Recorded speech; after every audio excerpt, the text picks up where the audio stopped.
Pickup trucks used to mean something. Dependability, hard work, American muscle you could count on. But today, half the trucks rolling off dealer lots are overpriced disasters waiting to drain your wallet. From electric experiments gone wrong to diesels that'll lawyer up faster than they'll haul a load, we're counting down 10 pickup trucks that only the most foolish buyers would touch. Let's get started. Number 10. Ford F-150 Lightning. The electric experiment nobody asked for. Ford looked at America's best-selling truck and thought, you know what this needs? Batteries instead of a gas tank? The F-150 Lightning is impressive technology wrapped in a package that makes zero sense for anyone who actually uses their truck like a truck. Sure, it's got 563 horsepower and launches like a muscle car. Impressive for about 5 seconds until reality sets in. Hook up a 7,000-pound trailer and watch that 320-mile range drop to 100 miles, maybe 90 if it's cold outside. That's right, towing cuts your range by 70%, turning your electric super truck into a very expensive paperweight that needs charging every hour. The worst part is finding a charging station that can actually accommodate a truck with a trailer, which basically doesn't exist outside major cities. You'll spend more time planning charging stops than actually driving, turning a simple weekend trip into a logistical nightmare that'll have you questioning every life decision that led to this moment. Speaking of cold weather, these things are useless below freezing.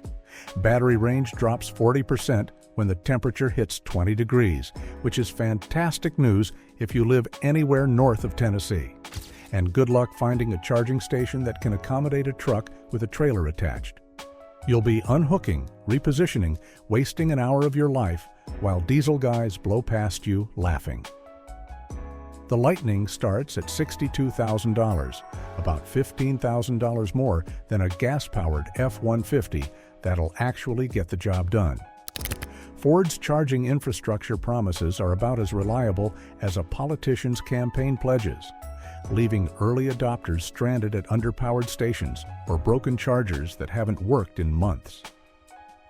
This truck is perfect for tech bros in California who need to haul Whole Foods bags and want to feel environmentally superior at stoplight.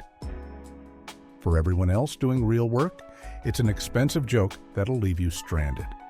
Number 9. Jeep Gladiator. The Wrangler that wishes it was a truck.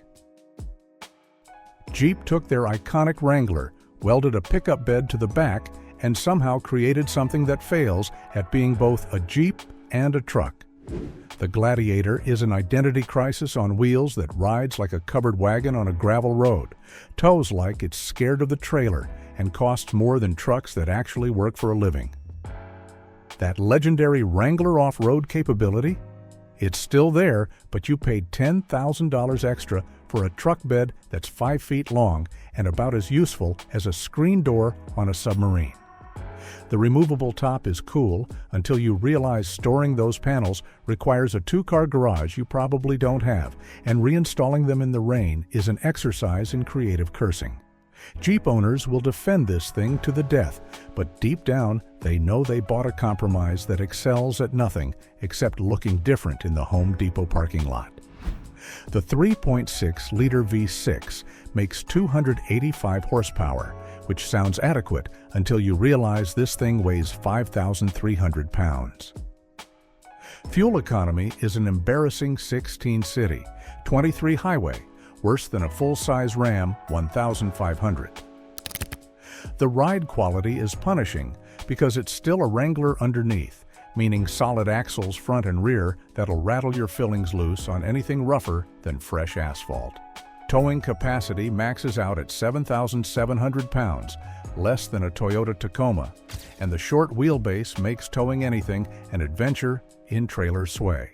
The manual transmission option is the only redeeming quality, giving you something to brag about to your buddies, but it doesn't change the fact that you're driving a $50,000 novelty vehicle. Number 8. Nissan Titan. The truck America forgot. Nissan has been building the Titan since 2004, and America has been ignoring it just as long. There's a reason for that. The Titan is proof that just showing up isn't enough in the truck world. Nissan discontinued it in 2024 after 2 decades of disappointing sales, terrible resale values, and the kind of indifference usually reserved for expired coupons. The 5.6-liter V8 makes 400 horsepower, which sounds competitive until you check the fuel economy. 15 city, 21 highway. That's worse than Ford, Chevy, and Ram equivalents, while offering less capability and zero brand loyalty. The interior tries to compete with the big boys but feels a generation behind, with infotainment systems that were outdated when new and materials that feel cheap compared to even base-model American trucks. Nissan dealers practically give these away with rebates and incentives because nobody walks onto a lot specifically looking for a Titan. They just end up with one because the salesman couldn't move it any other way. Resale value is catastrophic. A 3-year-old Titan loses 50% of its value compared to 35% for an F-150. The aftermarket support is non-existent because nobody modifies these things, nobody builds parts for them, and most mechanics would rather work on literally anything else. Reliability is hit or miss, with transmission issues plaguing newer models and rear differential failures common on higher mileage trucks. The Pro 4X off-road package sounds tough, but offers less capability than a base F-150 with the FX4 package. And good luck finding anyone who can work on the complex 4-wheel drive system when it inevitably breaks. Buying a Titan today is like investing in blockbuster stock in 2010. Number 7. Ram EcoDiesel, the diesel dream that became a lawsuit. On paper, the Ram 1500 EcoDiesel sounds perfect. A light-duty truck with diesel torque and 30 miles per gallon on the highway? Sign me up. In reality, it's one of the most catastrophic engine decisions Ram ever made. The 3.0-liter EcoDiesel has racked up more lawsuits than a tobacco company, more repair bills than a German luxury car, and more broken hearts than a country song.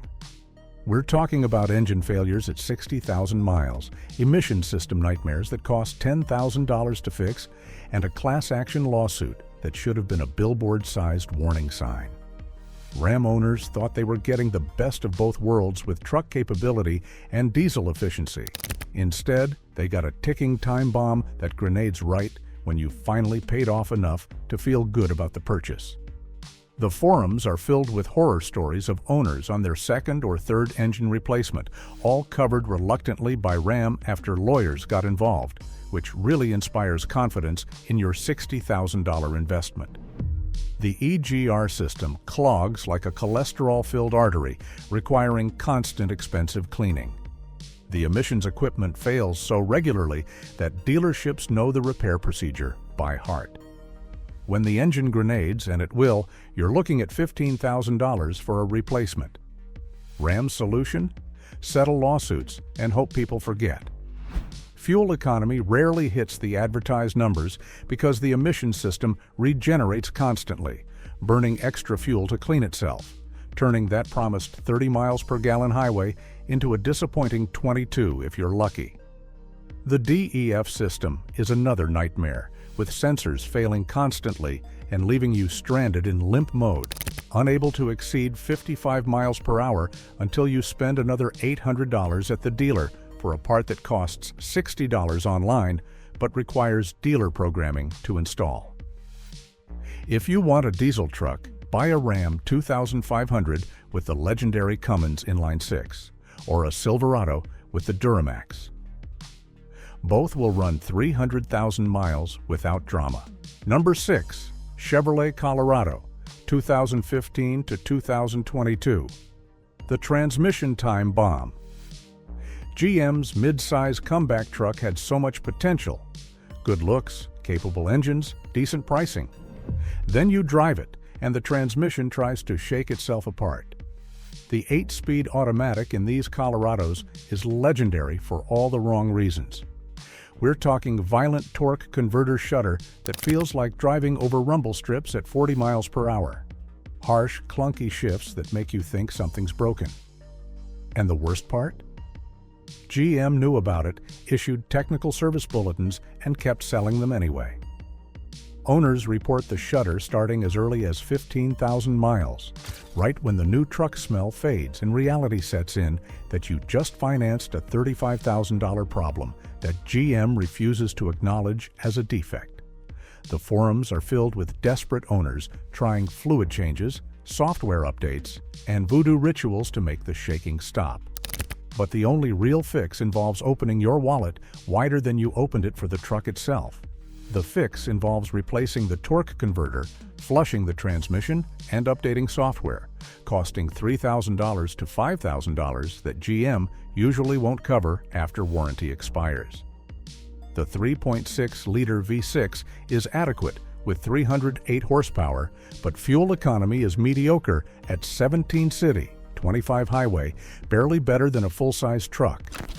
The diesel option sounds appealing until you realize it's the same problematic engine from the Equinox, just tuned differently, which means you're inheriting a whole different set of problems from GM's parts bin engineering philosophy. Used Colorado buyers discover the transmission issues after purchase, usually right around 50,000 miles when the shudder starts, and the previous owner's motivation for selling becomes crystal clear. Forums are filled with owners complaining, dealers shrugging, and GM pretending everything's fine while quietly extending warranties for those who complain loud enough. If you're enjoying this countdown of pickup disasters, do me a favor. Hit that like button, drop a comment telling me which of these terrible trucks you've actually seen someone waste money on, and subscribe so you don't miss our next video. Trust me, we've got plenty more automotive nightmares to share. Now, let's get back to the countdown. Number 5. Toyota Tundra Hybrid, 2022 to 2024. The reliable reputation on probation. This one hurts to say because Toyota built their reputation on trucks that outlast civilizations. The old 5.7-liter V8 Tundra would run 300,000 miles on oil changes and prayers. This new twin-turbo V6 hybrid? It's having a midlife crisis that's costing owners thousands. Toyota ditched the bulletproof V8 for a 3.5-liter twin-turbo hybrid making 437 horsepower, which sounds great until the main bearings fail at 25,000 miles. Yes, you read that right. Brand new Tundras with engine failures that require complete replacements. The irony is thick enough to cut with a knife. Toyota, the company that wrote the book on reliability, is now writing apology letters to owners whose brand new $60,000 trucks need engine transplants before the first oil change interval. Longtime Toyota loyalists who bought Tundras specifically because they remember the old ones running forever are now wondering if they should have bought that F-150 their neighbor recommended. Toyota issued recalls, extended warranties, and hoped the problem would disappear. It hasn't. Turbochargers are failing prematurely. The hybrid system adds complexity that Toyota's legendary reliability hasn't caught up to yet. And that promised fuel economy? EPA says 24 combined.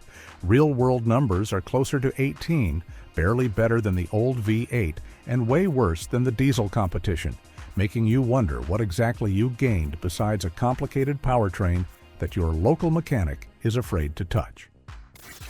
The hybrid battery replacement cost hasn't been revealed yet, but given Toyota's parts pricing, expect it to cost more than a used Corolla when that bill comes due in 10 years. The new Tundra starts at $55,000 and climbs to $75,000 for loaded models. That's serious money for a truck that's still proving itself. The old Tundra's reputation was earned over 2 decades of bulletproof service that made them the darling of construction crews and the vehicle of choice for people who actually need trucks to work. This new one is asking you to gamble $60,000 on unproven technology from a company that's having quality control issues. Smart buyers wait for Toyota to sort this mess out, maybe around 2027 when they've worked the bugs out and proven the powertrain can handle real-world abuse. Number 4. Ford Ranger, the mid-size truck with full-size pricing. Ford brought back the Ranger in 2019 after an 8-year hiatus and somehow managed to price it almost identically to the F-150. Let that sink in for a moment.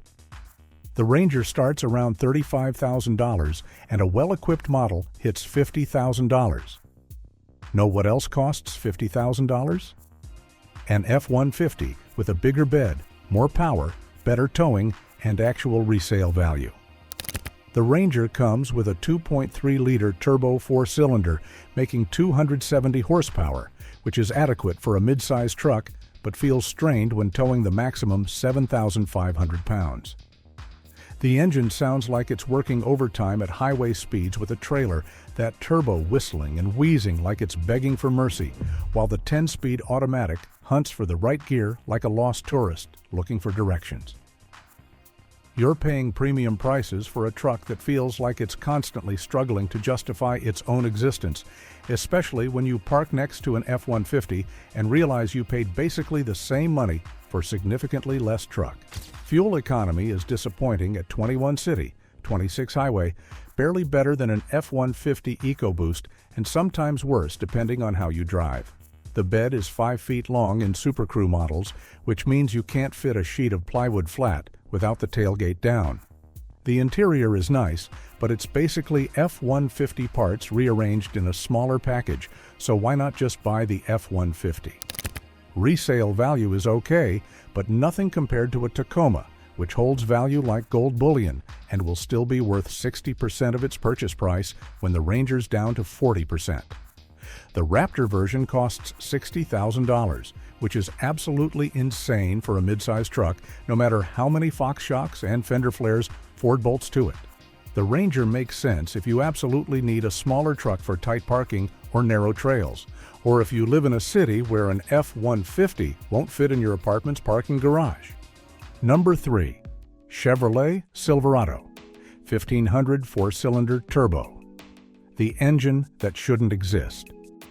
GM looked at the full-size truck market and decided what America really needed was a 4-cylinder Silverado. Yes, you read that correctly. A 2.7-liter turbocharged 4-cylinder in a truck that weighs 4,700 pounds. This engine makes 310 horsepower and 430 pound-feet of torque, which sounds impressive on paper until you realize you're asking 4 pistons to do the job that 8 have handled for a century. It sounds like an angry lawnmower at idle and feels strained under any real load. The turbo lag at low speeds makes pulling into traffic feel like you're driving with the parking brake on. Then suddenly, the boost kicks in and you're lurching forward like a teenager learning to drive stick. It's an unrefined, thrashing engine that never feels smooth or confident, just perpetually stressed about the job it's being asked to do. Tow the maximum 9,500 pounds, and that little four-banger is screaming, working harder than a one-legged man in a butt-kicking contest. Fuel economy is supposed to be the selling point at 19 city, 23 highway, but real-world numbers with any weight are barely better than the 5.3-liter V8. Long-term reliability is unknown because these are too new, but asking a turbo 4-cylinder to work that hard for 200,000 miles seems like asking for trouble. The V8 option costs maybe $1,500 more and gives you the smooth, reliable power that Silverados are known for, the kind of effortless grunt that doesn't make you worry about turbocharger replacements or whether you're asking too much from too few cylinders. Real truck guys laugh at this engine because it represents everything wrong with modern efficiency mandates. Engineers building what they're told to build instead of what actually makes sense. Buying the 4-cylinder saves you almost nothing and subjects you to a driving experience that feels wrong from the moment you start it, like wearing shoes on the wrong feet. Number 2. Honda Ridgeline. The minivan pretending to be a truck. The Honda Ridgeline isn't a bad vehicle. It's actually pretty good at being a comfortable, practical, family-friendly crossover with a bed. The problem? It's marketed as a pickup truck, and by truck standards, it's an absolute joke. Built on a unibody platform shared with the Pilot SUV, the Ridgeline has no frame, independent suspension all around, and about as much off-road capability as a Prius. Maximum towing capacity is 5,000 pounds, less than most mid-size trucks and embarrassing compared to any real pickup.